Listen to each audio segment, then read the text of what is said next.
गय तीर्थ तक ही दे, आगे के अश्वक तीर्थ आदि में न दे।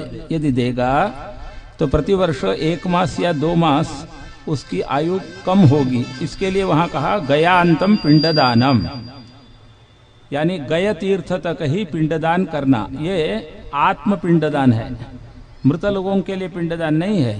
ये जीवित व्यक्ति स्वयं के उद्धार के लिए वहां पिंड दे सकता है, वो गय तीर्थ तक ही दे, आगे न दे। वहां का वाक्य है गया अंतम पिंडदानम, गय अंतम, ऐसा। तो उस भ्रम से उसको लेकर के गया के लोग बैठ गए, गया अंतम पिंडदानम, इसलिए कहते उसमें कोई तत्व नहीं है, करना चाहिए पिंडदान। बहुत श्रेष्ठ। पूज्य ब्रह्मचारी जी महाराज भी इस पर 2 क्षण बताएं। गया श्राद्ध के बाद पिंड और तर्पण श्राद्ध, अभी हमारे द्रविड़ जी ने जो कहा वो बिल्कुल ठीक है। तर्पण जो है तो विशेष रूप से करना ही चाहिए और श्राद्ध भी करना चाहिए।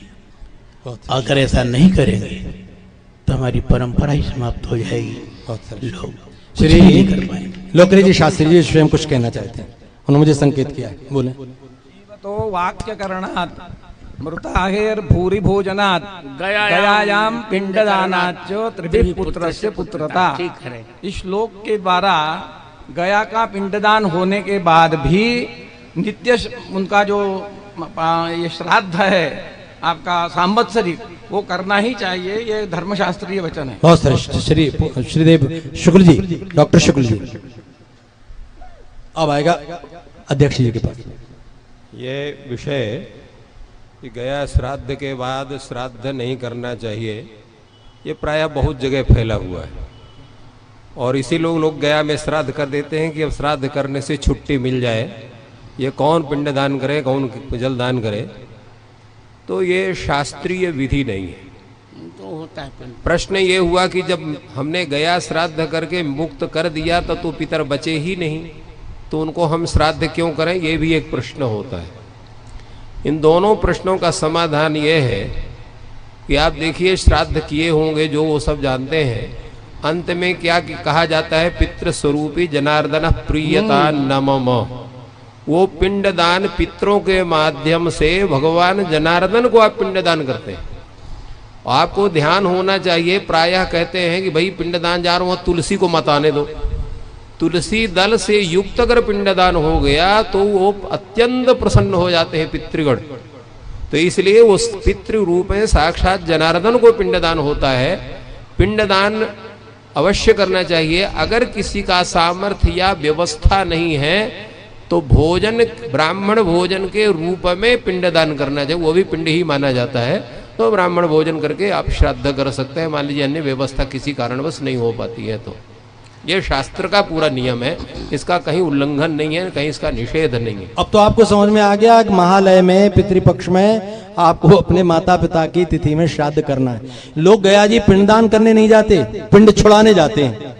एक बार पिंड डाले आवे न तर्पण करना न श्राद्ध करना। अरे नित्य श्राद्ध है, नित्य तर्पण है, बलवेश देव कर्म करते उसमें नहीं क्या है, उसमें भी तो है। पितृभ्यास सुधा बता दिया। और यहाँ तर्पण तो नित्य है, वो तो 9 कृष्णानम संध्या जपो होमा स्वाध्याय देवतार्चनम वैश्य देवम तथा तिथ्यम नवम पितृतर्पणम।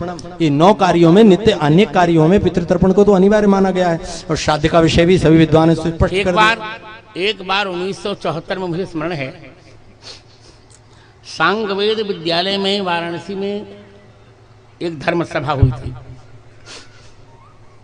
उस धर्म सभा की अध्यक्षता की थी करपात्र स्वामी ने और मुख्य अतिथि थे पंडित राजराजेश्वर शास्त्री द्रविड़।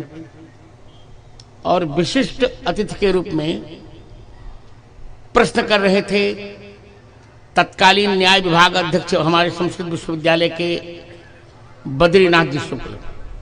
ये चर्चा आई थी। तो चर्चा में ये निर्णय हुआ था कि गया श्राद्ध के पहले यदि पिंडदान नहीं होगा तो दंड मिलेगा। उन्होंने कहा कि गया श्राद्ध के बाद पिंडदान करना चाहिए। मान लीजिए किसी के पास धन नहीं है तब वो प्रत्यवाय नहीं लगेगा, यही केवल गया श्राद्ध का महात्मा होगा। बहुत श्रेष्ठ। माने अन्यत्र तो गया श्राद्ध के पहले तो प्रत्यवाय भी लगेगा।